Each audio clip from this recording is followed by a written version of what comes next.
What do you say to a hitchhiking frog? Hop in!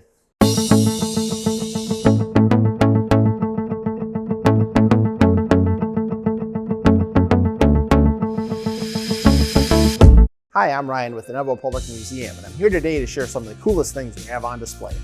Today we're looking at one of the largest artifacts in our New Generations gallery, the Holsman Runabout high-wheel automobile. The story starts about the year 1900, when architect Henry Holsman purchased his first automobile.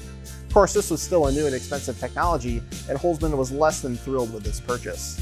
Even though the Holsmans lived in the Chicago suburbs, the road wasn't paved yet, so the car would often get stuck or stall in the muddy dirt roads. He set out to design his own car, this time with what were called high wheels, similar to a horse carriage, in order to avoid getting stuck in the muddy conditions found here in the Midwest. The company's slogan became "High wheels travel all roads," because all roads are made to be traveled by high wheels. At the time, Chicago was home to many other automobile companies, so it was natural for an entrepreneur like Holsman to get in the business. Holsman patented his high wheel design in 1901 and built the first prototype in 1902. First models went on sale in 1903 for between $300 and $700, which adjusted for inflation is actually pretty similar to the price of a new car today. The Holsman on display here at the Neville Museum appears to be a Runabout Model 3 from around 1905, which would have been one of Holsman's first 200 machines.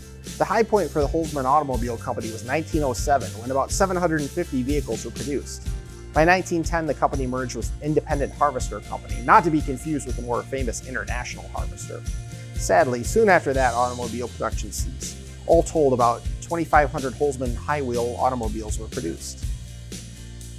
This vehicle boasts some pretty impressive stats for the time. The fuel tank, which used gasoline similar to today's cars, had a maximum capacity of about 5 gallons. The headlights enabled night driving, but because they ran on kerosene, you did have to light them before taking a drive. The ignition, similar to modern-day cars, was a spark caused by electricity from the battery. Holsman was noted for the use of a steering stick even after most other manufacturers switched to the more familiar wheel, and the maximum speed for the Runabout was about 30 miles an hour. Some sources estimate it averaged about 20 miles per gallon, which is better than some cars today. This Holsman Runabout was donated to the museum in the early 1980s and has been on display ever since. To check out this awesome piece of history for yourself, go to the museum's website to get more information about our hours and purchase tickets, and you can check out YouTube, Facebook, and our other social media platforms to see what we're up to and to see more videos like this.